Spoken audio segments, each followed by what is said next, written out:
Hey folks, this is Vint with Ad's Gaming Addiction, and today we're going to quickly review Project Zomboid. This is a game that you can find on Steam's Early Access program for about $15. And I stress early access, that means everything that you're about to see here, including this review, is subject to change. So, what is Project Zomboid? Well, it's a fairly hardcore, somewhat isometric zombie survival game. You can play single player or you can play online with other people. It even supports local co-op. This game has been around, I want to say, since 2013. I've been playing it since 2014, and the game is still early access. So we've got a game here that's been developed for 6 or 7 years at this point, and I have no idea when they intend to release it. Is that to say that the game is not playable, or it's not being updated? Well, it is being updated, just very slowly, and it is very playable. You can get several hours out of this, no problem. I currently have about 50 hours on record with it, and I've been playing it off and on, again, for the last 6 years. So, in Project Zomboid, this isn't a game for the faint of heart. You're going to create a character. You're going to choose your profession, which does edit some of your skills.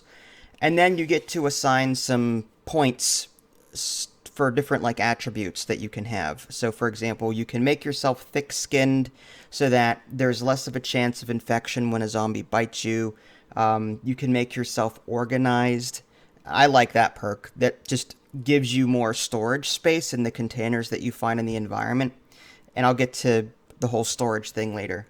But yeah, you're going to, with the 10, 15 points, whatever it is you have, you're going to pick different attributes that your character will have that will give them some kind of leg up in some way. I like that. And you can even give yourself negative bonuses as well, or negative debuffs, I should say, negative traits, so that you can afford the more expensive positive traits. So you can make a well-balanced character. You can make yourself really good in one thing and terrible at something else. And then you go into it, and you're just sort of like, what do I do now? Your character has food needs, water needs. Your character will get anxious over time if it runs into too many zombies, or even bored if it's not entertained enough. You have to contend with weather. The clothes that you wear matter.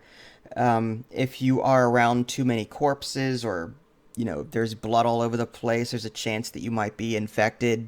And in this game, there's permadeath. That's it. Even the game in the introduction says, "This is how you died." That's what it says. This is how you. So it's not a matter of if you die; it's when you die, and you have to accept the fact that all of your hard work, the several hours that you've put into your character, will eventually die, and you'll lose all of your progress. It's a permadeath kind of game.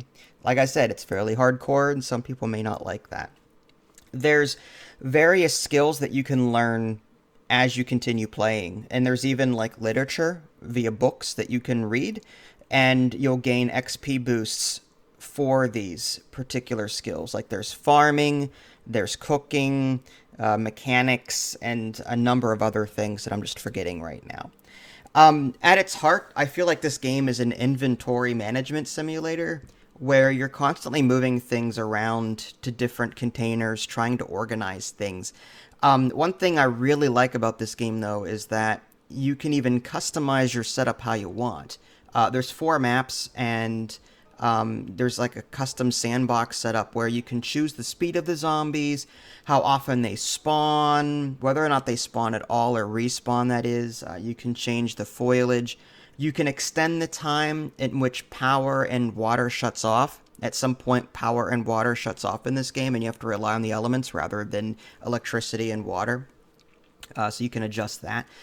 It's the sandbox is just great. I love it. I love how deep the customization is, and I can fine tune the game how I like it, and I'm still trying to figure out how I like it. There's even settings you can save presets, which is nice. So you don't have to continue trying to remake it every single time if you find something you like. But anyway, getting back into the game, you're going to be moving your character around. It's like a top-down isometric view. And you're going to going into various buildings, you're going to loot stuff, you're going to find a base that you'll eventually call your own. There's a bunch of crafting in this game. I think I saw in my crafting menu like 200 some recipes, and you only know, I want to say, half that going into this. You find books along the way, and that teaches you new recipes. There are vehicles now. There weren't before, way back when, but there are vehicles now. You can find keys for these vehicles, hop in, drive around, assuming you've got gas in them and the cars are fixed up. They can be damaged. Yeah, and your character even has a health system that's pretty deep. You know, your leg can get scratched or your arm can get bruised or what have you, and you're going to be using various medical supplies to heal yourself.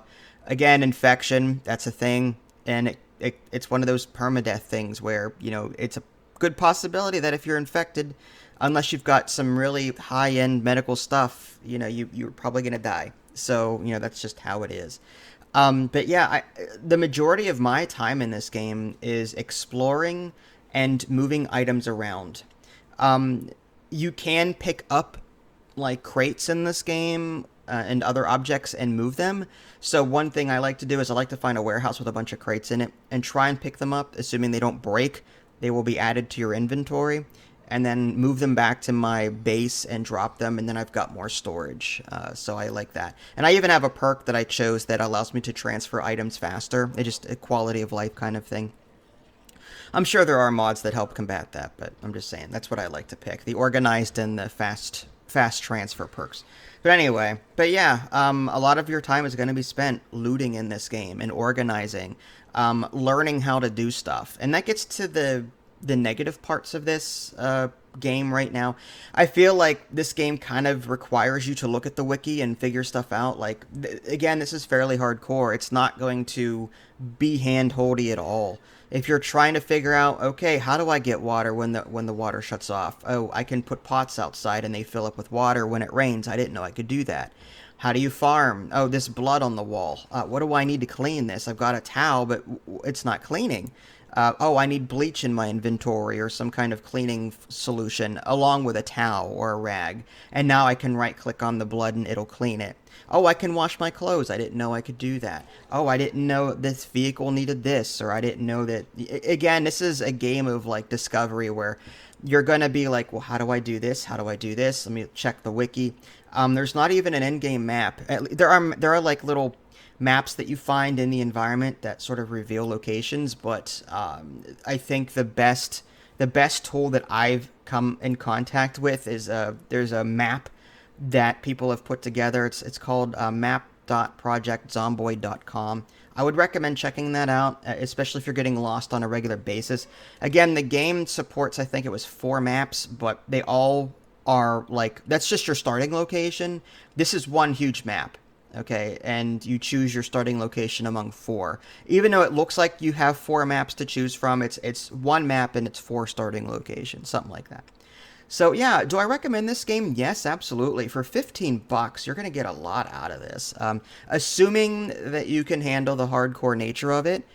But like I said, there is that custom sandbox mode that allows you to fine-tune things the way you like. The game can be a bit janky sometimes, like I'm trying to interact with something, I'm trying to hit a zombie that's on the ground, and instead my character is swinging at the air rather than swinging down at the zombie that's on the ground.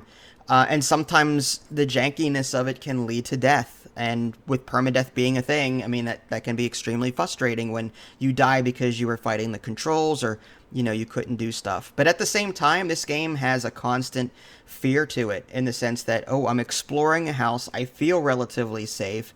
Let me just go ahead and loot this container. And then all of a sudden, all that behind you, you know, your cone of vision is limited to what's in front of you. So you could have these zombies come up behind you and you wouldn't hear them till the last minute, and that could lead to some really sticky situations. Car alarms go off.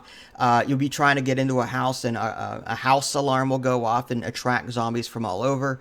If you have them enabled, helicopters will zoom overhead and make a bunch of noise and bring zombies to your location. So yeah, it's a sadistic AI setting that you can set in the custom sandbox mode. But anyway, there's a lot to discover for this game. It is pretty hardcore. I still recommend it though. Even though I don't typically play hardcore games, I enjoy survival games, and I've played enough in this one to where I'm not good at it, but I enjoy it. So I recommend it even at full price. But hey, wait for a sale if you'd like. It's still early access, still has a ways to go, but it is pretty enjoyable, and you're gonna get a good value out of this. You can get hundreds of hours easily if you commit to it. If you guys haven't already, subscribe to me on Twitch and YouTube. That way you can stay up to date with any new content I'm going to publish. This is Vince. Thanks for watching, and I'll catch you next time.